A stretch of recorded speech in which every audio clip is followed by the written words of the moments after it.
നമ്മൾ പറഞ്ഞു വന്നത് തന്നെ അതുമായി ചേർത്ത് പിടിക്കാവുന്ന ഒരു വാർത്ത. ഇടതു വലതു മുന്നണികളുടെ പ്രകടന പത്രികയ്ക്ക് പ്രസക്തിയില്ലെന്നും BJP നടപ്പാക്കുന്ന പദ്ധതികൾ മാത്രമാണ് പ്രകടന പത്രികയിൽ ഉൾപ്പെടുത്തിയിരിക്കുന്നതെന്നും BJP സംസ്ഥാന general secretary S. Suresh. FCRA ഭേദഗതിയെക്കുറിച്ച് ക്രിസ്ത്യൻ സമൂഹത്തെ പഴയതുപോലെ തെറ്റിദ്ധരിപ്പിച്ച് മുതലെടുക്കാൻ സാധിക്കില്ലെന്നും ക്രൈസ്തവർക്ക് എന്തെങ്കിലും ഉത്കണ്ഠ ഉണ്ടെങ്കിൽ BJP പരിഹരിക്കുമെന്നും S. സുരേഷ് ജനം TVയോട് പറഞ്ഞു. എന്നോടൊപ്പം BJP സംസ്ഥാന general secretary advocate S. Suresh ചേരുന്നു. NDA ഇപ്പം വലിയൊരു വികസന രേഖ പുറത്തിറക്കിയിട്ടുണ്ട്. അതിന് പിന്നാലെ CPM-ഉം കോൺഗ്രസും കഴിഞ്ഞ 60 വർഷമായിട്ട് ഒന്നും ചെയ്യാൻ പറ്റാത്തവർ വീണ്ടും ഒരു പ്രകടന പത്രികയായിട്ട്, അതായത് പഴയ പ്രകടന പത്രികയുടെ കോപ്പി തന്നെ നമുക്ക് പറയാൻ പറ്റും, ആവർത്തനം തന്നെ. അത് കണ്ടിട്ട് എന്താ തോന്നുന്നത്? ഈ പ്രകടന പത്രിക അവതരിപ്പിച്ച കോൺഗ്രസോ CPM-ഓ ഈ കേരളത്തിൽ ഇനിയൊരു പ്രകടന പത്രിക അവതരിപ്പിക്കാനായിട്ട് ഉണ്ടാവില്ല. ബംഗാളിലും ത്രിപുരയിലും ഈ കോൺഗ്രസിനും CPM-നും എന്താണോ സംഭവിച്ചത് അത് ഈ 2026 മുതൽ അതിൻ്റെ കൗണ്ട് ഡൗൺ ആണ്. ഈ കോൺഗ്രസും CPM-ഉം ബംഗാളിലും ത്രിപുരയിലും സംഭവിച്ചതുപോലെ തകർന്നടിയുന്നതിൻ്റെ തുടക്കമാണ് ഈ ഏപ്രിലിൽ കേരളത്തിൽ സംഭവിക്കാൻ പോകുന്നത്. ഇതിൻ്റെ കൗണ്ട് ഡൗൺ ആരംഭിച്ചു കഴിഞ്ഞു. ഒരു കേരളത്തിലോ കേന്ദ്രത്തിലോ ഭരണത്തിലില്ലാത്ത കോൺഗ്രസ് എന്ത് പറഞ്ഞിട്ട് ആർക്കാ ഗുണം? എന്താ ചെയ്യാൻ പറ്റുക? അവർ കേരളവും കേന്ദ്രവും ഭരിച്ച സമയത്ത് ചെയ്യാൻ സാധിക്കാത്തത് കേരളത്തിലും ഭരണമില്ല കേന്ദ്രത്തിലും ഇല്ലാത്ത സമയത്ത് ചെയ്യാൻ സാധിക്കുമെന്ന് പറഞ്ഞാൽ കോൺഗ്രസ്സുകാർ വിശ്വസിക്കുമോ? അതാണ് അതിനെക്കുറിച്ച്.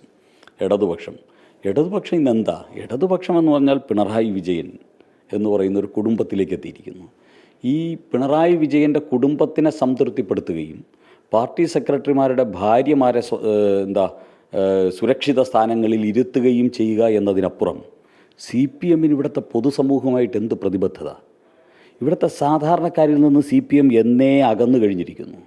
കഴിഞ്ഞ 10 വർഷത്തെ പിണറായി വിജയൻ സർക്കാരിൻ്റെ ഭരണം എത്രത്തോളം ജനങ്ങൾക്ക് ദ്രോഹമായിരുന്നു എന്ന് ഇനി ഞങ്ങൾ പറയേണ്ട ആവശ്യമുണ്ട്. ജനങ്ങൾ നേരിട്ട് അനുഭവിച്ചതല്ലേ. നമുക്കറിയാം CAA അതുപോലെയുള്ള പല ബില്ലുകളും കേരളത്തിൽ ആളുകളെ തെറ്റിദ്ധരിപ്പിക്കുന്ന രീതിയിലാണ് അവതരിപ്പിച്ചിട്ടുള്ളത്. ഇപ്പം പുതിയത് പരാജയഭീതി, ഇപ്പം ഇടതുപക്ഷമാണെങ്കിലും കോൺഗ്രസ് ആണെങ്കിലും പരാജയത്തിൻ്റെ വക്കിലേക്ക് ഈ ഇലക്ഷൻ എത്തും എന്നുള്ള കാര്യം വ്യക്തമാണ്. അപ്പോഴാണ് FCRA കുറിച്ച് അവരെ തെറ്റിദ്ധരിപ്പിക്കാനുള്ള തെറ്റായ പ്രചാരണമാണ് ഇപ്പോൾ കേരളത്തിൽ ഉടനീളം പ്രചരിപ്പിച്ചുകൊണ്ടിരിക്കുന്നത്. അതിനെക്കുറിച്ച് എന്താണ് പറയുക?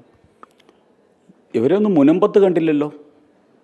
610 കുടുംബങ്ങളെ മത തീവ്രവാദികളും മതമൗലിക സംഘടനകളും അവരുടെ കയറിക്കിടന്ന വീട്ടിൽ നിന്ന് അട്ടിയോടിക്കാൻ തയ്യാറായിട്ട് നിന്ന സമയത്ത് ഇന്ന് ഈ കോൺഗ്രസ്സുകാരും കമ്മ്യൂണിസ്റ്റുകാരും ഒന്നും കണ്ടില്ല. ഇവിടെ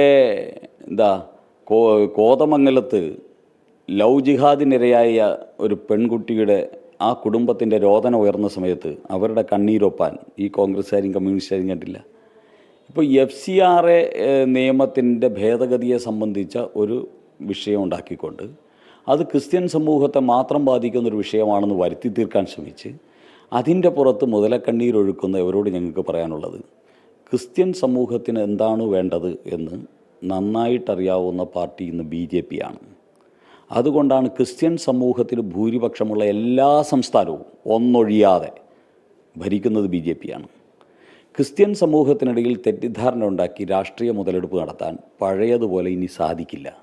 BJP ഈ തവണത്തെ തെരഞ്ഞെടുപ്പിൽ അല്ലെങ്കിൽ NDA ഈ തവണത്തെ തെരഞ്ഞെടുപ്പിൽ 2 അക്ക സീറ്റുകൾ നേടുമെന്ന ഉറച്ച വിശ്വാസമാണ്, അല്ലെ ഉറപ്പിച്ചാണ് ഇപ്പോൾ BJP സംസ്ഥാന general secretary advocate S. Suresh പറഞ്ഞിരിക്കുന്നത്. ജ്യോതിഷ് ജനാർദ്ദനൻ, ജനം, തിരുവനന്തപുരം.